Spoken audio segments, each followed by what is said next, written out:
¿Cómo va? Bueno, decidí filmarme para no aburrirlos escribiendo tanto. Acá estoy en el set que me armé para dar clase.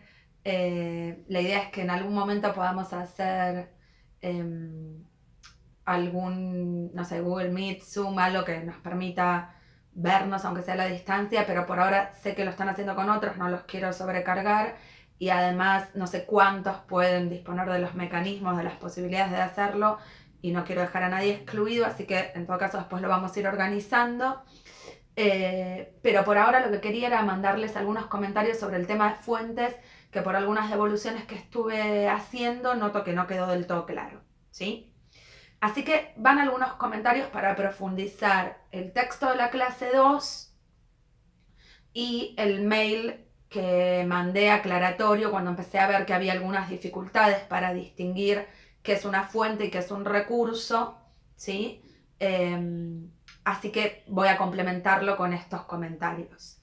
Primero, fuente, en realidad vamos a empezar desde el principio. En ciencias sociales trabajamos diacrónica y sincrónicamente, es decir, trabajamos con las sociedades en el presente y en el tiempo.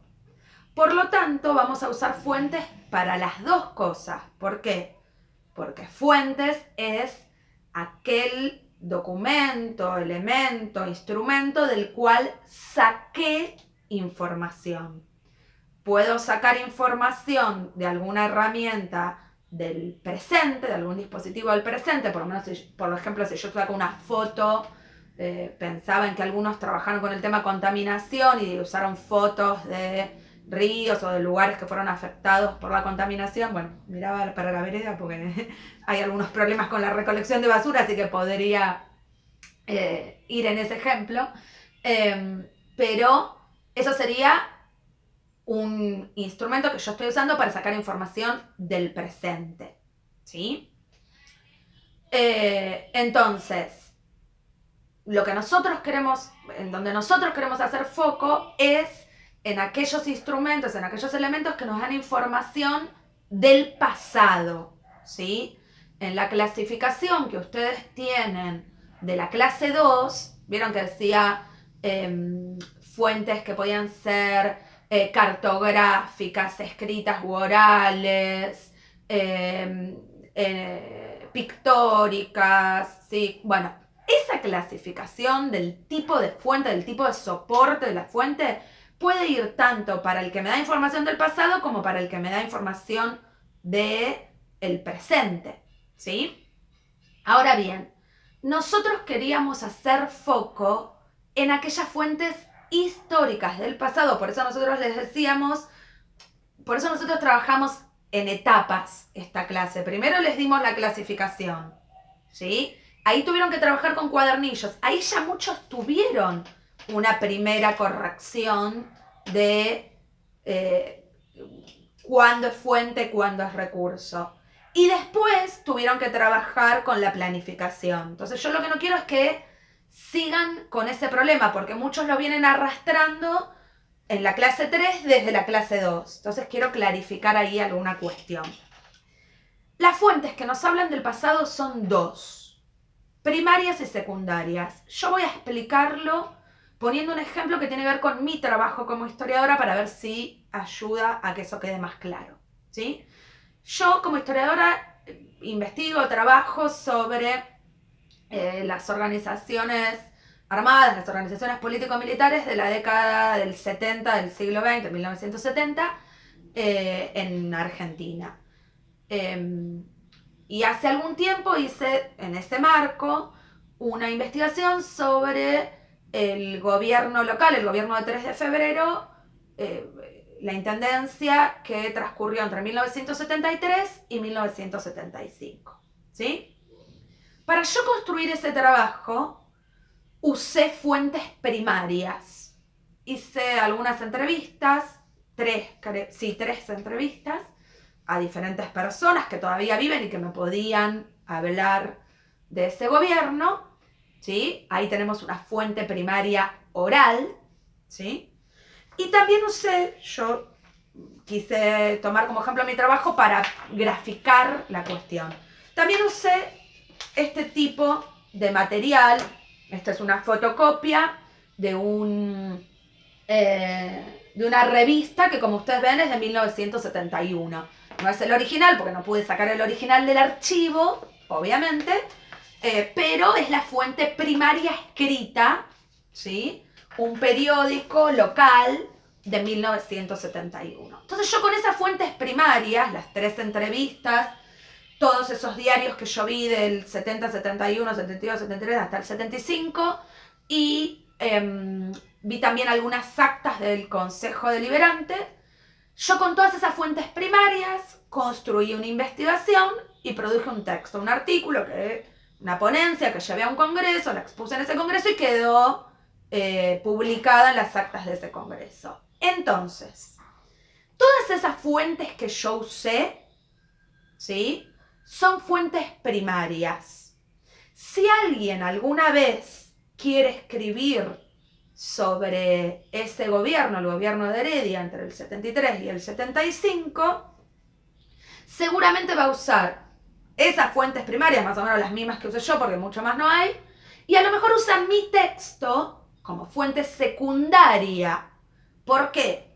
Porque yo produje una investigación histórica analizando, interpretando, poniendo en relación y en contexto todas esas fuentes primarias. Entonces, mi artículo sería una fuente secundaria, ¿sí?, para ese que va a escribir o para alguien que quiera conocer esa historia, ¿sí? Ahora bien, primero, si no es sobre el pasado, en este caso si no es de 1970, 71, no es fuente histórica. Si es del presente, no es fuente histórica. Y mi texto, que está escrito en el presente, no en 1970, lo hice creo que en el 2015, ese artículo, ¿sí?, es una fuente secundaria. Pero hasta ahí llegó. Mi texto, que es una producción historiográfica, una investigación de análisis de fuentes primarias, es la fuente secundaria. Si mi texto lo usa alguien, por ejemplo, lo usan para un manual escolar para explicar ese gobierno, ese manual ya no es fuente histórica. Si yo lo uso en el aula, ese manual va a ser un recurso pedagógico, didáctico, porque lo uso en el aula para dar clase, para explicar un tema, ¿sí? Si no, va a ser una producción bibliográfica, pero ya no es fuente. Por más que yo saque información, ya no es una fuente histórica. Las fuentes históricas son 2, primaria y secundaria. Si no, todo, cualquier cosa es fuente, ¿sí? Pero además a mí lo que más me interesa en que hagan foco es en 2 cosas. Primero, fuente primaria. Fuente primaria es de la época. Si yo acá ubico dónde estaba el imperio incaico, no hay ninguna fuente. Yo estoy dando información, estoy localizando, pero no hay ninguna fuente. Y menos primaria, ¿sí? Porque si yo uso un mapa que dice Argentina, Ciudad de Buenos Aires, Bolivia, no tiene nada que ver con el siglo XV, que es cuando tuvo lugar el desarrollo del Imperio Incaico. Entonces, primaria tiene que ser de la época. Fuente secundaria es posterior, pero es producto de un trabajo sobre la fuente primaria, no cualquier cosa posterior sobre el tema. Si yo hago una representación gráfica sobre cómo yo creo que eran los incas, es un dibujo hecho hoy y es una representación, ¿sí?, que por más que yo use fuentes, ¿sí?, por ahí no tiene contenido histórico como las fotos que ustedes ven en los manuales. Esa información de los manuales no es una fuente secundaria, porque muchas veces ni siquiera está hecha con información de fuentes primarias, con información histórica. Otro ejemplo es el video de Samba, ¿no? Los videos, los programas de las aventuras de Samba. Pongo como ejemplo el personaje de Niña, la niña que es una esclava liberta, ¿sí? Sí, hay información histórica que yo saco de allí. información que es real, que es histórica, porque además está hecha con la colaboración de historiadores. Hay un capítulo en el que Niña explica que ella es liberta, explica cómo se liberó, explica que no sabe leer y escribir, que no va a la escuela aunque sea una niña, explica que tiene que trabajar todo el tiempo, explica sus orígenes africanos, ¿sí? Todo eso es fuente histórica en el sentido que es real, no es ficción. Pero todo lo demás está en el marco de una ficción. Entonces eso no es una fuente histórica, es una ficción. Aunque tenga material verídico y yo pueda sacar información sobre la historia real, ¿sí? Por eso, como yo puedo sacar información, digo que es un recurso porque yo lo puedo usar en el aula, ¿sí? Pero las fuentes históricas son esas dos, primaria y secundaria. Primaria tiene que ser de la época, secundaria es posterior, pero basado en esas fuentes primarias. Si es una tercera, cuarta, quinta versión, que se hizo un manual, un libro, que se hizo usando diferentes textos, ya no es una fuente. ¿Tiene material, información sobre el pasado? Sí. ¿Es una fuente histórica? No. Es un recurso que yo uso para sacar información sobre el pasado. ¿Sí? Pero no es una fuente histórica porque en todo ese proceso de idas y venidas, o como decía yo recién en lo de el video de Samba, en el proceso de construcción de esa ficción, hay parte de la información real, histórica, basada en hechos reales, que se perdió, que se diluyó y que se transformó en otra cosa, como cuando vemos la imagen de una representación de los incas sembrando en una imagen que yo saco de un manual, ¿sí? Hay un montón de versiones y reversiones en esa representación que hicieron que se pierda completamente la imagen del siglo XV, ¿sí? Entonces, quiero que distingan bien esto. Primero, en el trabajo no pedimos cosas vinculadas con la actualidad. Esto lo quiero decir para los que todavía no lo entregaron, ¿sí? Si van a trabajar con algo vinculado con la actualidad, no es lo que nosotras pedimos. Digo nosotras porque Vanessa de Paoli en el cuarto B pidió lo mismo. Trabajamos juntas, ¿sí? Entonces, no pedimos ningún trabajo relacionado con la actualidad. Pedimos que trabajen con fuentes históricas. Las fuentes históricas son dos: primaria y secundaria. ¿Dónde viene el problema? Que es un problema que no tienen solo ustedes, es un problema que se tiene todo el tiempo y que ahora voy a explicar por qué es importante que lo solucionemos. En distinguir cuándo es una fuente secundaria, cuándo es una fuente que nos da información, pero no es una fuente histórica, es un recurso de donde sacar información, ¿sí? Entonces, ustedes se preguntarán, ¿para qué todo este embrollo? Bueno, que ustedes puedan distinguir qué es una fuente primaria, qué es una fuente secundaria y qué es cualquier otra cosa de la que yo saco información, pero no es una fuente histórica, es importante para que ustedes comprendan cómo se hace el trabajo del historiador. Y que ustedes comprendan eso les ayuda a comprender la historia y por lo tanto a enseñarla mejor. Si yo sé que la información que yo saco de un manual no es una fuente secundaria, sino que es algo que está trabajado y recontratrabajado cruzando diferentes informaciones, representaciones, dibujos inventados, ficciones. Bueno, yo sé que entonces esa información que tengo en el manual es muy relativa y que puede tener interpretaciones equivocadas, errores, simplificaciones, cosas traídas al presente forzadas para que se entiendan. Y por lo tanto, sé que esa información está mediada, que no es información histórica perfecta, que cierra perfectamente, que no tiene ningún error. Esto es un poco lo que estamos charlando ahora en el foro con el tema del tiempo en la escuela primaria. Cuando ustedes me dicen la historia como se enseñaba en el pasado era una sucesión de hechos que no tenían conexión, ¿no? De repente caía San Martín en 1812 hacía la batalla de San Lorenzo y de repente cruzaba los Andes.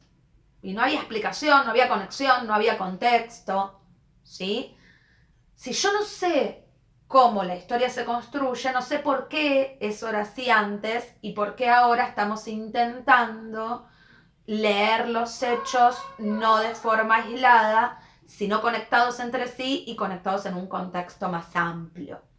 Entonces, por eso es importante y por eso con Vanessa estamos haciendo mucho hincapié en que se distinga, porque además otra cosa que sucede mucho es que se está alentando a que ustedes, los maestros y maestras, futuros maestros, futuras maestras, recurran un poco al trabajo del historiador en el aula, es decir, que los hagan a los chicos meterse con la fuente primaria, ¿sí?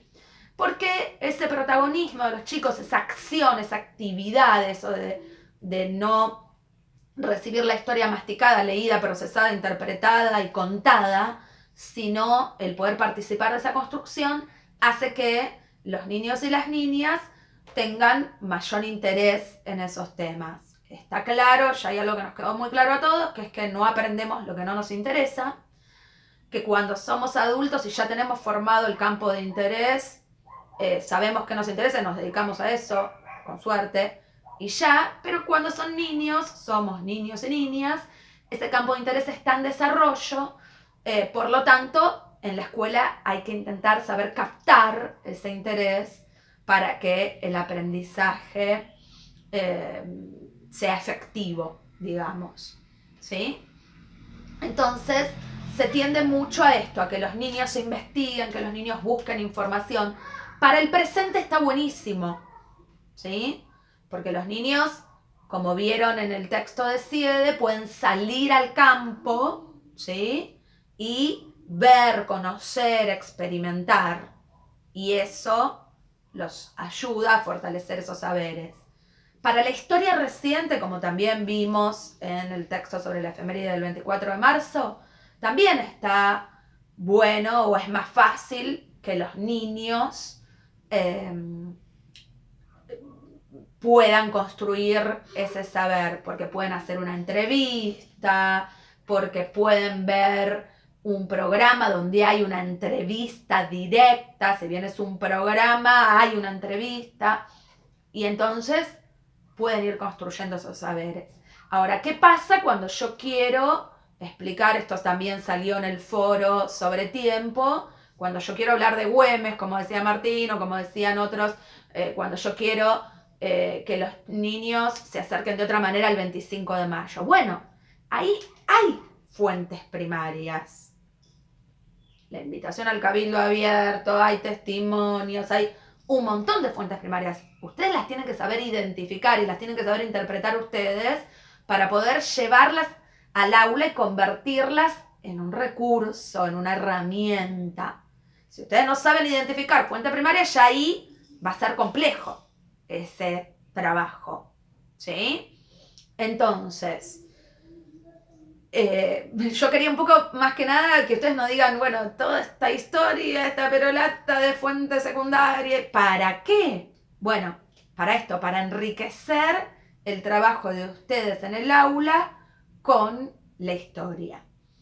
Y finalmente, para cerrar, quería también aclararles algunas cuestiones porque han salido varias consultas y sobre todo cuando ustedes ven que por ahí las cosas no salen, esto, hicieron un trabajo y confundieron fuente secundaria con recurso y se frustran y dicen, bueno, ¿qué hago? ¿Dejo la materia? No, nunca. Primero, intentar pedir ayuda, hablar, aclaraciones como hicieron muchos y está muy bien.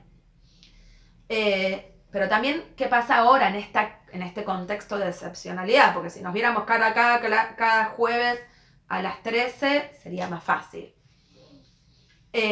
Algunos temas. Primero, para promocionar esta materia, ustedes tienen que hacer las planificaciones de sociales de su práctica esporádica, es decir, breve, de una semana, y de sus prácticas más largas, de su residencia, ¿sí? Eso es lo único que les va a permitir aprobar la materia.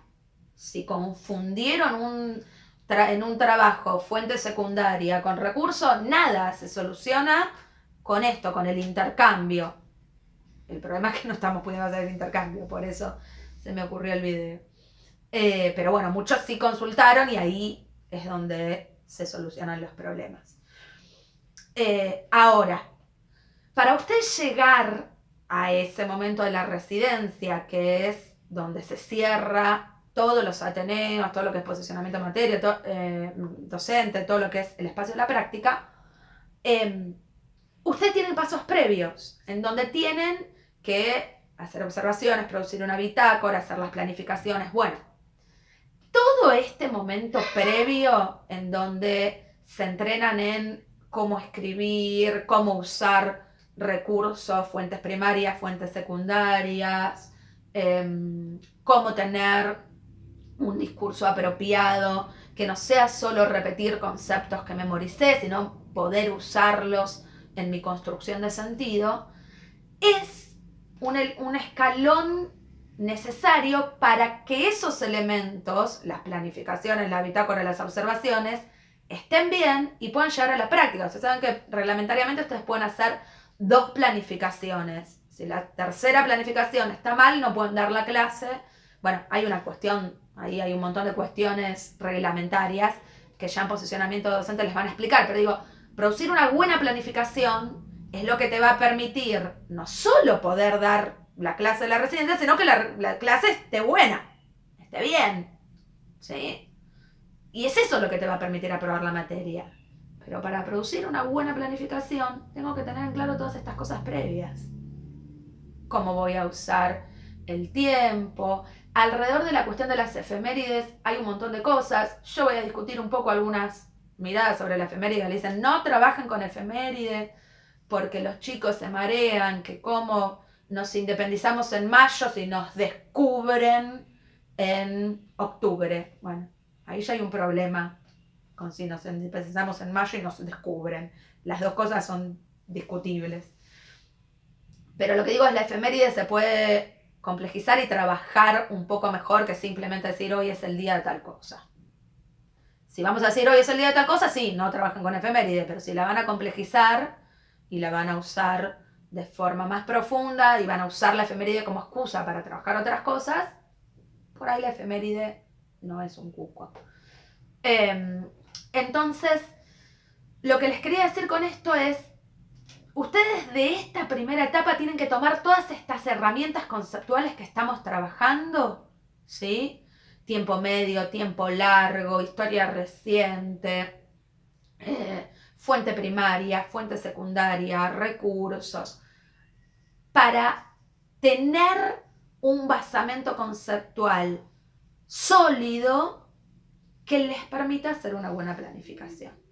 Y de esa forma, no solo van a aprobar la materia, que es lo que ahora les interesa a todos, sino que van a tener las herramientas necesarias para que en el futuro su tarea docente, como mínimo, cumpla con el objetivo que es fortalecer los saberes de los niños y niñas que estén en sus aulas, ¿sí?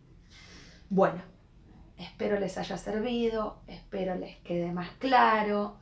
Los que tuvieron algún tipo de confusión y quieren rehacer, eso también era otra cosa que quería comentar. Yo en general no les mando a rehacer, porque si ustedes, cuando yo les mando el mail aclaratorio, si ustedes entienden cuál es el error, listo, ya está. No los quiero hacer perder tiempo, no los quiero trabajar hacer trabajar 2 veces en la misma cosa. No los quiero sobrecargar porque sé que estamos todos sobrecargados en este momento. Y preocupados también por otras cosas que parecen prioritarias. Entonces, por eso no los mando a rehacer trabajos. El que tiene la necesidad o la que tiene la necesidad de rehacer para estar seguro, para ver si realmente le quedó claro, lo rehace. Me manda un mensaje, un correo en la mensajería interna, profe, si me permite, lo quiero rehacer porque tengo dudas, no me queda claro tal cosa, y no hay problema, ¿sí? Lo mismo con el tema de la calificación. Ustedes van a ver que yo no les digo aprobado, desaprobado, bien, muy bien, ¿sí? ¿Por qué? Porque si a mí alguien me manda un trabajo que lo hizo en el celular porque no tiene otro dispositivo, con lo difícil que es escribir ahí, y ahí aparecen errores de ortografía, yo no puedo calificar esos errores de ortografía, porque yo no sé si es porque el alumno o la alumna no sabe cómo se escriben esas palabras, o si tiene que ver con esas dificultades que tuvo para producir el trabajo, ¿sí?